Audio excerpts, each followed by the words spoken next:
Whether you're already a proud owner of Tabis or someone that wants to get a pair of Tabis, let's talk about how comfortable these shoes are. Because obviously, it's a very interesting shoe. And I'm sure you're thinking I'm going to focus on what it feels like to have your foot inside of something that has like a split toe like this. And yeah, we can talk about that, but that's not the main thing that I wanted to talk about. So like any new proud Tabi owner, I posted a lot about these when I first got them. So I was really shocked to see how many people went out of their way to tell me that these were the most uncomfortable shoes that they've ever owned. And of course, I kind of panicked because I was like, well, these weren't cheap and you're telling me these are going to be uncomfortable and that you had a really hard time breaking them in. And some people even told me that they returned them. And I'm someone that can't even break in a classic Doc Martens shoe, so I really started to worry. But then I realized that I got a very different type of Tabi loafer, the one that has the collapsible back, and this wasn't on purpose. These ones were actually on sale, and so I was like, sure, why not? I'll get these ones compared to the other ones because I don't want to spend so much on them. And on top of that, I was like, you're never really going to see the back of the shoe anyway. It'll probably be peeking out of a pair of pants most of the time anyway. So I was like, why not? Whoa, just get the ones that have the collapsible back. Like, it doesn't matter. And when I tell you, I think that was the best choice I could have made. So I think most Margiela Tabi loafers come in a more structured look like this, just like a classic Doc Marten. And as much as I love Doc Martens,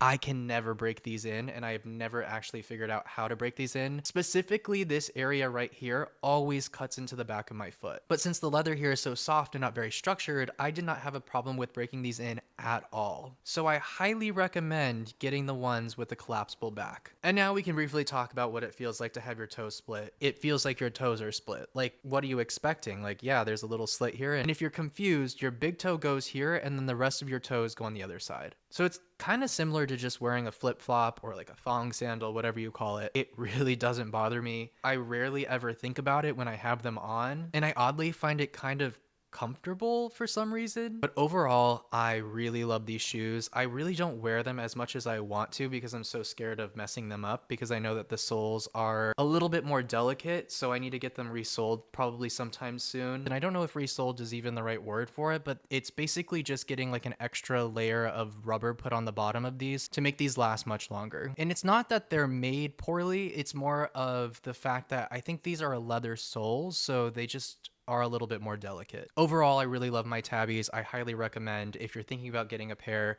definitely do it. And if you're someone that has a pair and you're struggling to break in the ones that you have, maybe try and find some that have this collapsible back. I'm so glad that I accidentally got this style.